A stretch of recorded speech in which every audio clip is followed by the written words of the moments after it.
행하지 아니하면 악이다 그랬거든요. 오늘 굉장히 중요한 주제를 주고 있어요. 저도 여러분도 선을 행할 줄 알고도 행하지 아니하면 악이다. 그 선이 무엇인지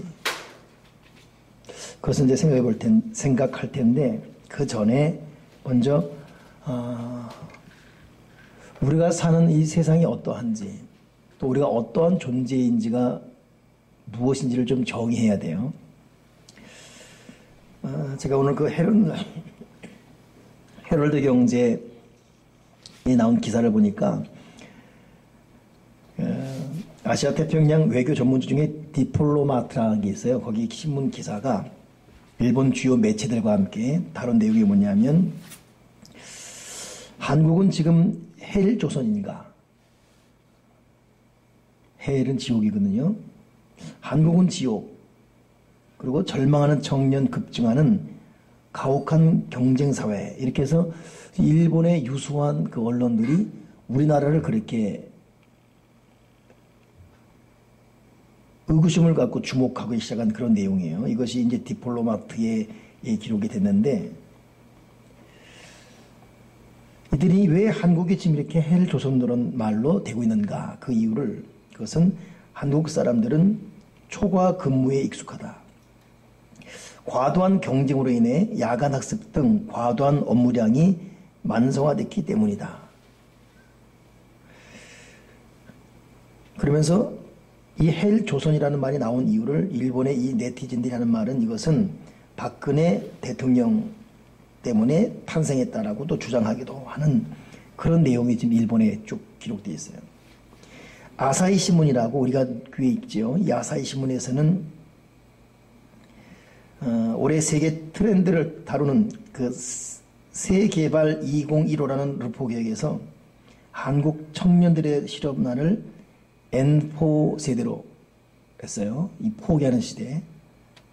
그러면서 이 아사히 신문은 한국 청년 실업률이 올해 즉 1997년 금융위기 이후 최고의 수준을 기록했다는 것이고 이것은 박근혜 대통령이 고용 창출에 있어 노동개혁이 핵심 중의 핵심이라고 강조했지만 사실 전망은 그렇지 않다라고 평가하고 있어요. 그러니 지금 우리가 이 시대가 지금 김영삼 대통령이 서거 있잖아요. 그분이 1997년 외환위기로 무너졌어요. 근데 그때보다 더한 청년 실업률을 보이는 것이 지금의 시대라는. 우리 한국 사회가 이 전문성보다는 천편일률적인 취업 환경을 문제 삼기도 하고 또 이 아사히 신문은 말하기를 학력사회로 알려진 한국에서 취업하기 위해서는 어학연수, 봉사활동, 자격증 등 즉 스펙이라는 것이 좋아야 되는데 이 스펙을 얻기 위해서 졸업을 연기하는 학생들도 많다라는 그런 내용. 그러니 이 졸업을 연기하면서까지 스펙을 쌓는 대학생들 뒷바라지 위해서 학부모들과 또 학생들 스스로 지불해야 되는 부담이 점점 가중되고 있다고 말하고 있습니다. 한국 정부가 고용 창출을 위해서 각종 정책 마련에 주력하고 있지만 큰 효과를 거두지 못하는 것이 지금의 현실이고 그러다 보니까 고려대 윤인진 교수라는 사람은 취업난의 근본적인 원인은 한국이 저성장 시대에 들어갔기 때문에 고용 창출 자체가 어렵다. 그러다 보니까 한국 청년들은 3%에서 5% 가는데 연애를 포기하고 또 결혼을 포기하고 애기 낳는 출산을 포기하고 그러니 3명 낳은 건 대단한 거예요. 한 명도 포기하는데 근데 이 3%에서 5%, 즉 거기는 인간관계도 포기하고 그리고 내 집 마련도 포기하는 그러니 5% 세대, N4 세대에서 이 5% 세대, N4 세대 특징이 5% 세대 5가지를 다 포기한다. 지금 여러분들은 지금 몇 가지를 포기했습니까? 이미 애는 다 낳았으니까 그건 저절로 포기되는 것이고 직장만 뭐 이런 거 다 그리고 이 발표가 난 이후에 일본의 그 재미있는 언론 중에 짝짝이라는 이 매체가 있는데 그 매체에서는 한국에서 그렇기 때문에 사는 것은 정말 지옥과도 같다 그렇게 말해놨어요.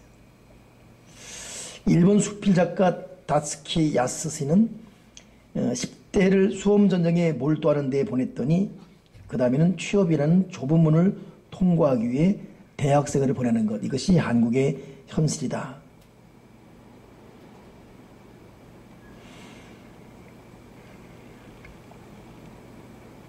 그들이 겨우 천신만고고대 취업했더니 그들 눈에 보이는 것은 삶이 윤택한 이들은 재벌가나 유복한 가정에서 태어난 자녀일 뿐 그 나머지는 다 어려운 시절을 살고 있더라. 뭐 이렇게.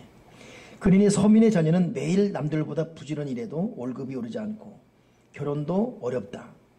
그러니 이런 피로와 절망 속에서 한국을 지옥이라고 폄하하는 즉 헬조선이란 말이 지금 너나 할 것 없이 입에서 나오고 있고, 청년들이 자기들이 태어난 모국임에도 불구하고 모국을 평가절하하며 분노를 표출하고 있다. 세월호 사고 이후 재벌 2세 횡포 등 한국 청년들을 우울하게 하는 사건들이 잇따라 발생하는 가운데 청년 실업률도 올해 한국은 최고치를 달성하고 있다라고 말하고 있습니다. 읽어보니까 읽으면서 우울해졌어요. 우울하고 있다가 우리 진영은 자매가 사다 준 봉구솥 햄버거를 먹다가 나왔는데, 근데 OECD라는 통계에 사는 말이 뭐냐면 가난하게 사는 빈곤율을 따져볼 때 일본이나 미국이 한국보다 빈곤율이 더 높대요. 비율 퍼센테이지가. 근데 그럼에도 불구하고 한국이 지옥이라고 불리는 이유는 과도한 경쟁사회 자체 때문이다라고. 뺏고 빼앗겨야 하는 과도한 경쟁체제 속에서 한국 사회는 지옥이 되고 있고 청년들은 고통하고 있다. 그러다가 이 다츠키 일본의 대표적 작가는 새누리당의 김무성 대표는 젊은이들이 한국을 헬조선이라고 부르는 것은 좌파 때문이다라고 말했다가 호되게 욕을 먹는 어리석음을 범하기도 했다라고 이렇게. 그러니 정작 우리나라 내부에서보다 외부에서 우리를 평가하는 것이 참 객관적인 내용임을 참 보면서 참 착잡하기도 했습니다. 그런 시대에 살고 있거든요. 근데 그러고 있는데 그 다음 나온 내용이 뭐냐면 유치원, 오늘 그 성동구 성수동에 있는 공립유치원, 경동유치원이 그렇게 유명하대요. 거기 지금 그 경쟁이 붙었는데 112대 1, 12명 뽑는데 146명이 몰렸대요. 유치원도 12대 1. 그러니 자기 애들 뽑는데 부모는 물론이거니와 할머니, 할아버지까지 가서 인사 예 이루고, 그리고 다른 데는 어떻게 경쟁되고 있는지 아빠는 이쪽, 엄마는 저기 있어가지고 경쟁률을 생중계 보고하고. 딱 오늘이죠. 2일 오후 2시에 이 경동 유치원 2층 강당에 모인 사람들이 월드컵 조 추첨하듯이 많이 모였는데 맨 처음 한 명이 딱 뽑히니까 와 하는 순간에 많은 예비 약 350명 몰렸던 사람들이 가슴 졸이고 있다가 와 부럽다 막 그러고, 그 맨 처음 합격한 학부모 손 한번 잡으면 자기도 합격할 것 같은 그런 기분 때문에 그 손 잡으려고 막 달려들고, 2년 연속 재수한 유치원 아이를 가진 부모는 그 유치원 애가 2년을 재수했대. 나 도대체 그 왜 그렇게 됐나 모르겠어요. 여기 이튼스쿨 오면 될 텐데 왜 거기 가려고 그러나 모르겠어요. 근데 그 2년 떨어질 때 보면은 자기 아기 번호 전에는 붙고 다음에 붙는 자기만 떨어지는 거예요. 가운데만. 그래 2년째 떨어지니까 초조하게 했고, 그래서 이번에는 붙으려고 빨간 양말을 신기고 운이 좋을 수 있으니까 일주일 전에는 뭘 먹지 않고 뭐 이렇게 근데 또 떨어졌다는 것이에요. 마지막 한 명 남았을 때 가슴 졸이고 있던 가운데 번호가 딱 되는데 그 사람은 울며 불며 막 날뛰었는데 나머지는 큰 고통과 씁쓸한 탈락의 고배를 마시며 자리를 떠났다는 이야기.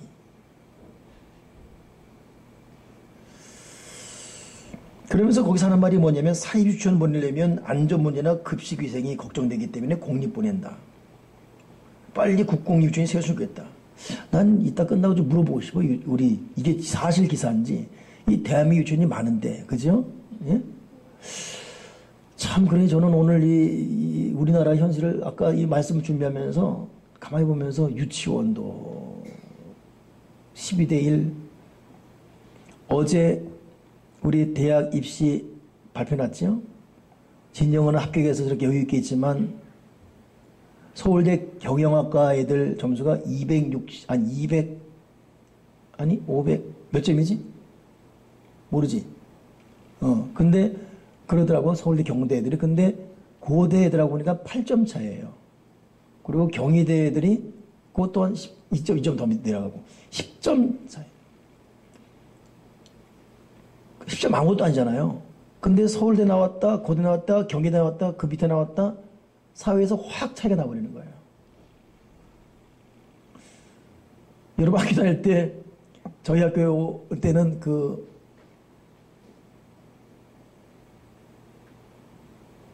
무슨 상이더라? 노력상이 있어요, 노력상. 갑자기 전교 200등 확 뛰면 상 주는 거. 그게 쉬워요. 한 600등 하다가 좀만 공부하면 200등 뛰잖아요. 그러니까 공부 못하는 애들은 10점 이거 아무것도 아니 같은데 상위 클래스는 1, 2점이 이건 어마어마한 거예요. 그렇죠? 그러니까 공부 못하는 사람들은 10점, 20점 좀만 맘먹으면 몇 문제만 맞으면 됐지만 그런 오늘 아침에 이 애들 그 발표하고 보면서 야 이거 연대, 서울대, 고대, 경희대 뭐 그 외 등등등 뭐 별차이 아닌데 이것 때문에 인생이 좌우되는 그런 이 학벌 시대에. 그래서 오늘 새벽부터 이상하게 계속 이런 이 기사만 읽었는데 유치원 12대 1 오늘 그 이 수능 시험 본 아들 10점 사이에서 수십만 명이 왔다리 갔다리 거기 들어가자마자 또 취업 걱정과 함께 취업문 들어가기가 하늘의 별 따기. 근데 문제는 그 삼성 해다오이다 들어간 다음에 들어갈 땐 좋지요. 들어가서 그 경쟁 과정 속에서 그 좋은 직장 놔두고 나오는 그런 일들이 또 있고. 그러니 참 이거 어디에 돌파하고 하냐 싶어집니다. 제가 지금 어찌 보면 유치원, 중고등 학생들의 대학 입시, 졸업생들의 취업 좀 요 단편적인 부분만 다뤘지만 이것이 한국 전 사회의 문제죠. 그러니까 우리나라가 참 여러 가지 문제를 갖고 있고 어디 한 군데 딱 찌르면 빵 터질 만한 그런 하나님의 은혜로 살고 있습니다. 이런 가운데 오늘 저와 여러분이 접하는 이 본문이 뭐냐면 너희는 누구냐? 잠시 있다 없어지는 안개다. 바로 정치인들에게 해결책이 있지 않습니다. 하나님의 마음을 품고 하나님의 심장으로 이 세상을 살아가고자 하는 신실한 믿음의 사람들, 그들의 수가 이 땅을 하나씩 둘씩 늘려가며 그들에 의해서 이 땅을 점령하는 하나님의 사람들이 많아질 때 그 힘이 모여서 이 사회에 새로운 숨통이 열리게 될 것이고 그렇게 살아가는 사람들의 당당한 모습, 그들의 모습이 또 하나의 동기부여 자극이 되어서 이 나라의 거룩한 나비효과가 될 줄 믿습니다. 그렇기 때문에 지금 우리는 여러분도 어렵지 않습니까? 여러분 지금 열심히 일해봤자 한 달에 얼마 법니까? 여러분의 10분의 1밖에 일 안 하고도 10배, 20배 이상. 오늘 보니까 손석희 아나운서가 어제 뉴스에 우리나라도 이제 프로야구 100억 받은 사람이 태어난다 이렇게 말할 정도. 100억은 여러분 저와 여러분 발 벗고 나서 우리는 1000만 원만 있어도 지금 아마 은혜가 충만할 거예요. 김혜수 원사님 1000만 원 좀 있으면 주머니 들어올 것입니다. 그러면 뭐 주여 하면서 목사님 하면서 눈물이 다 그렇지 않겠어요? 지금 여러분 학생들 우리들이요. 이런 가운데 여러분 외부로부터 어떤 변화의 도움을 기대하는 것 어렵습니다. 우리 사회가. 결국 우리 내부 속에 새로운 희망을 갖는 것 외에는 다른 대안이 없습니다. 그런 의미에서 오늘 어찌 보면 성경을 통해서 주는 메시지입니다. 너희는 잠시 있다 없어지는 안개다. 여러분 이거 잊지 말고 살아가는 저와 여러분 됩시다. 잠시 있다 없어지는 안개다. 잠시 있다 없어지는 안개인데 이것 때문에 뭐 더 갖고 더 먹고 더 놀고 더 누리고 더 위에 있고 이걸 하다가 애쓰는 이 서로 경쟁사회에 사는 그러니 스스로를 여러분 하나님 말씀에 비추어서 그렇구나. 내가 지금 잠시 있다 없어지는 안개구나. 이런 자기의 성경적 존재의식을 꼭 간직하기 바라고 이 짧은 인생 사는 동안 잠시 있다 없어지는 이 안개 같은 이 삶을 사는 동안 두 번째 메시지가 뭐지요? 너희가 선을 행할 줄 알고도 행하지 않으면 악이다 그랬는데 그럼 이 짧은 인생을 사는 내가 해야 될 일이 무엇인가에 관심 갖고 집중하는 것 이것이 정말 유익하고 좋은 일인 줄 믿습니다.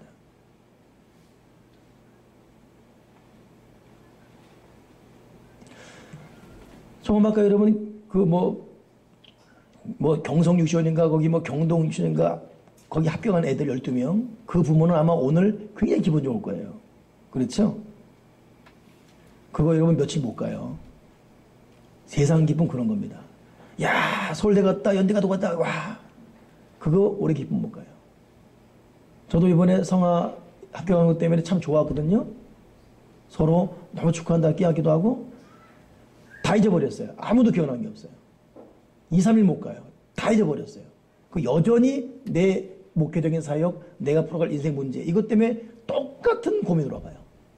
언제 그랬는지 똑같이. 그러니 이 속에서 솟아나는 기쁨을 갖지 않으면 외부로부터 유입된 기쁨을 갖고 사는 사람은 항상 기근되고 고통할 수밖에 없어요. 여러분 외부로부터 오는 기쁨은 그냥 땡큐하고 하나님을 감사합니다. 그렇게 하고 내가 해야 될 거룩한 선한 일 거기에 집중할 수 있는 저와 여러분이 되기를 축원합니다. 그것 하지 않고 외부 유입, 외부 조건으로부터 오는 기쁨과 감격에 허둥댄다면 그것 자체가 오늘 죄라고 그러고 있고 거기에 우리는 진정한 행복과 만족을 누릴 수가 없습니다. 다시 한번 부탁드립니다. 여러분 저와 여러분 잠시 있다 없어지는 안개입니다. 그럼 잠시 있다 없어지는 안개가 해야 될 것이 뭐겠어요? 15절에 굉장히 역설적 말이 있어요. 역설적 말. 너희가 도리어 말하기를 주의 뜻이면 우리가 살기도 하고 이것이나 저것을 하리라 할 것이었거늘 이제도 너희가 허탄한 자랑을 하니 그러한 자랑은 다 악한 것이다. 즉 아침 안개 같은 삶을 사는 사람은 허탄한 모든 자랑을 내려놓는 훈련 못하는 것이 정말 중요합니다.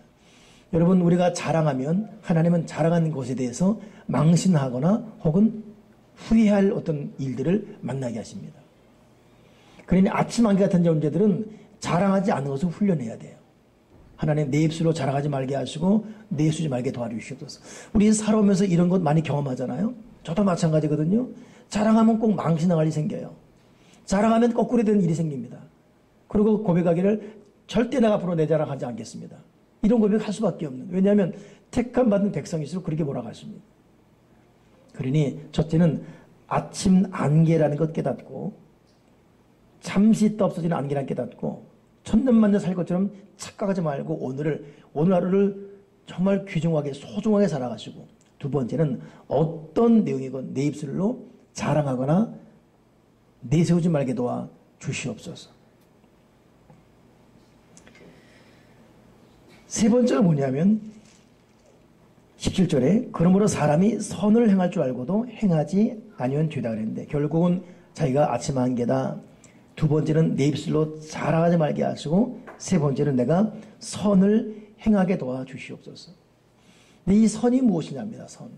여러분 선이라는 것은 성경이 말하는 선이라는 것은 참 사람 착하다. 이 착하다는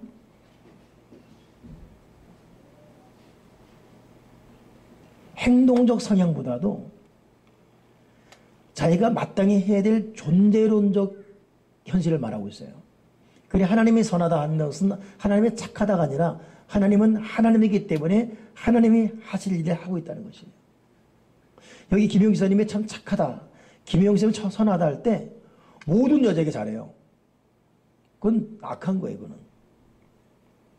자기 부인한테 잘해야죠. 그렇죠? 그런 말입니다.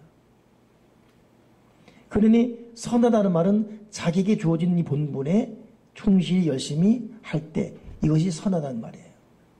학생이면 학생으로서 공부해야지요. 각자 자기에 주어진 일에 충실해야죠.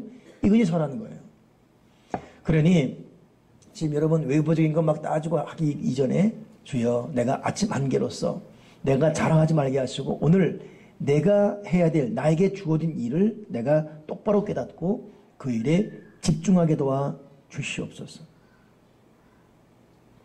이제 더 나아가서 아까 그 15절에 보니까 우리가 주의 뜻이면 우리가 살기도 하고 이것이나 저것을 하리라 했는데 이 부분을 16절에는 허탄한 자랑이라고 맞받아시고 있거든요.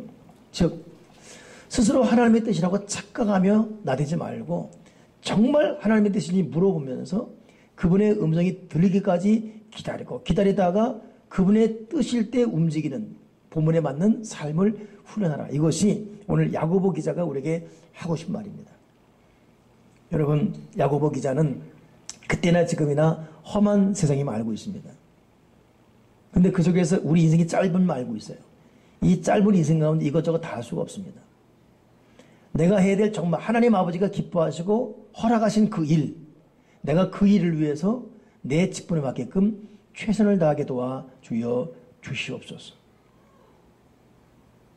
캐드린 콜만이라는 그 세계적인 복음 여기자가 부흥사가 했던 그 말 중에 하나님께서는 허락하신 은혜가 있고 허용하신 은혜가 있다. 허락과 허용을 미국 영어 단어 이렇게 놨더라고요. 허락이라는 것은 주님의 명령에 따라 되는 것이고 허용은 뜻이 아닌데 하도 땡깡 부리니까 하게 하는 거예요. 근데 하는 사람은 하나님의 뜻이다고 하는 거예요.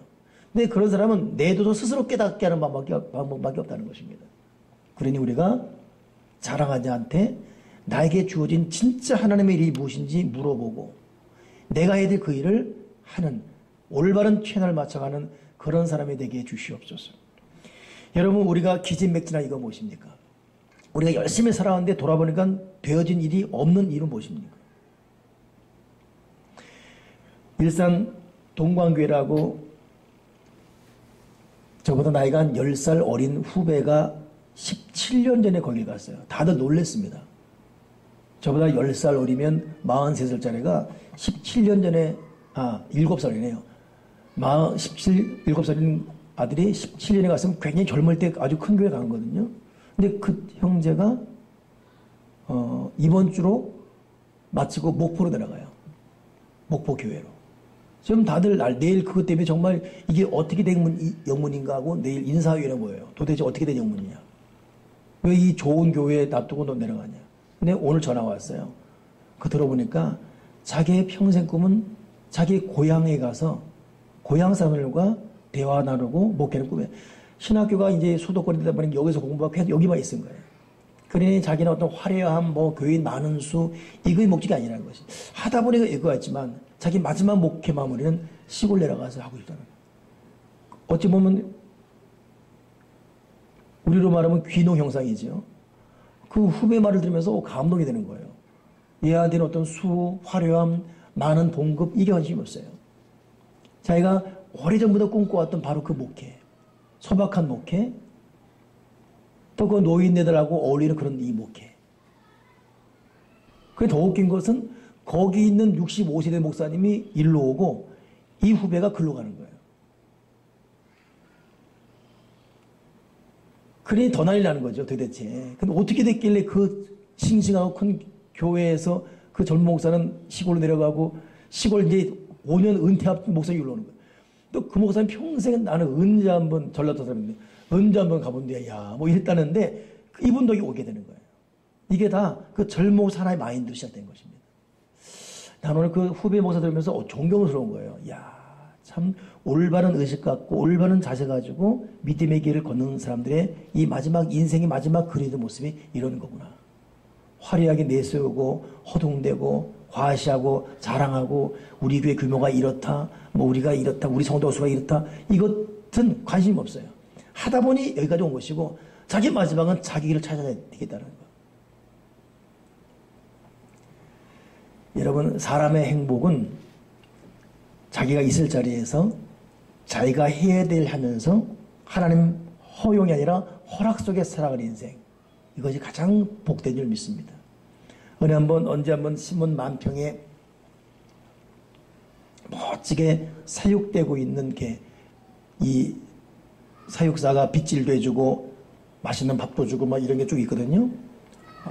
사진도 멋있게 있어요. 근데 그 마지막 글이 뭐냐면, 그 타이틀이 뭐냐면, 과연 저 짐승이 행복한가? 못 먹더라도 뛰어다니는 짐승과 과연 이 짐승이 행복한가? 결국 부연 설명은 있을 곳에 있고 자기가 하고 싶은 걸 할 때 행복한 것이다. 오늘 여러분, 유치원 부모를 둔 부모는 부모대로 벌써부터 지옥 같은 경쟁 사회에서, 그래도 조금 있으면 또 초등학교, 중학교, 대학교, 취업, 끊임없는 경쟁 속에서 취업 보내놔도 거기서 또 상하관계 때문에 가슴 아파하고, 그러니 부모는 평생 눈 감기까지는 절대 여러분 자유할 수 없습니다. 80이 돼도 여러분 울 수밖에 없어요. 또 그 자녀들도 또 그렇게 살아갈 것이고, 지치고 긴장되고 피곤하고 무기력하고. 미국에 있는 그 조카하고 한번 이렇게 카톡 통화하는데, 영상을 한 게 있잖아요. 날 보더니 삼촌 안녕하세요 인사하지 않고 계속 웃는 거예요. 너 왜 웃냐? 말 좀 하자. 무슨. 그래 마지막 하는 말이, 삼촌 얼굴에 이렇게 팅팅 부었어요. 그러는 거예요. 삼촌 얼굴에 이렇게 팅팅 부었어요. 그래서 또 웃는 거예요. 부었나? 하고서 끊고 봤더니 정말 팅팅 부었더라고. 그 팅팅 부은 이유가, 내가 이제 사람 만나서 또 회의하고 또 이런 저런 대화하고 이런 가운데 또 신경 쓰고 얘기하다 보니까, 내가 팅팅 부어 있구나. 여러분 요즘 여러분 얼굴 팅팅 부어 있습니까? 또 왜 팅팅 부은다고 생각하십니까? 우리 한번 오늘 이 말씀에 조용히 자기를 내려놓고, 하나님 내가 아침 안개라는 걸 깨닫지 말게 하시고, 아침 안개라는 것을 잊지 말게 도와주시고, 하나님 아버지가 오르시면 내하고 즉시 가야 되는 존재임을 깨닫게 도와주시옵소서. 제가 오늘 홈페이지 썼다가 삭제했지만은, 오늘 이 교회 카페에 있다 보니까 우리 신재관 한미란 집사가 열심히 이 튜리를 하고 있는 거예요. 그 뒷모습 보니까 마음이 뭉클하는 거예요. 초등학생이 되었었는데 어느덧 애엄마가 돼가지고 이것저것 하고 있는 거예요. 고마움는 눈물과 함께 또 하나는, 저 사람이 저렇다면 내가 늙었다는 말인데, 생각하니까 저도 조금 있어서 60이에요 나이가. 와, 여러분 정말 아침 안개입니다. 오늘 이사님 그래요. 저한테, 목사님 제가 이제 60까지 10년 남은 요 시기를 놓치면 정말 후회할 것 같다고. 저도 그렇게 생각하거든요. 여러분, 자, 60 남은 그 시기, 무엇을 이루었다는 어떤 그 성과보다도 하나님 앞에 내가 어떤 존재가 되어가느냐, 여기에 초점 맞추면서 아침 안개 같은 내가 자랑하지 말게 도와주시고, 하나님 아버지가 나에게 준 직분, 그 자리에서 하나님 아버지가 허락하시는 그 일을 하는 하나님의 사람으로 살게 도와주시옵소서. 여러분, 성실한 기도생활, 말씀 기본이 있어서 나에게 주어진 이 직분, 가정과 교회와 직장에서 성실히 감당하며, 사람에게 보이기보다는 하나님 아버지 앞에 내가 지금 어떠한 존재인가, 팅팅 부은 존재인가, 아니면 올바른 빛이 나는 존재를 살고 있는가 계속 물어보시면서 하나님 기뻐하시는 그 길을 걷는 저와 여러분 되기를 주님의 이름으로 축원합니다. 기도하겠습니다. 하나님 아버지, 아침 안개라는 거 잊지 말게 도와주시고, 안개는 자랑할 것이 없어. 자랑하지 말게 도와주시고, 내가 어디에서 무엇을 하며 사는 것이 하나님의 뜻인지를, 하나님의 기뻐하는 것이 무엇인지를 물어보고 그 음성을 들으며 살아가는 하나님의 사람이 되게 해주시옵소서. 유치원부터 나이 많은 사람이 이르기까지 전 사회 국민들이 경쟁 사회 속에서 고통하는 지금, 우리도 그 물길에 휩쓸려 가기보다는 나에게 주어진 그 일을 하면서 하나님과 올바로 씻어 맞추며 하나님의 사람으로 살아가는 거룩한 인생 되게 도와주여 주시옵소서. 예수 그리스도 이름으로 기도드렸나이다. 아멘.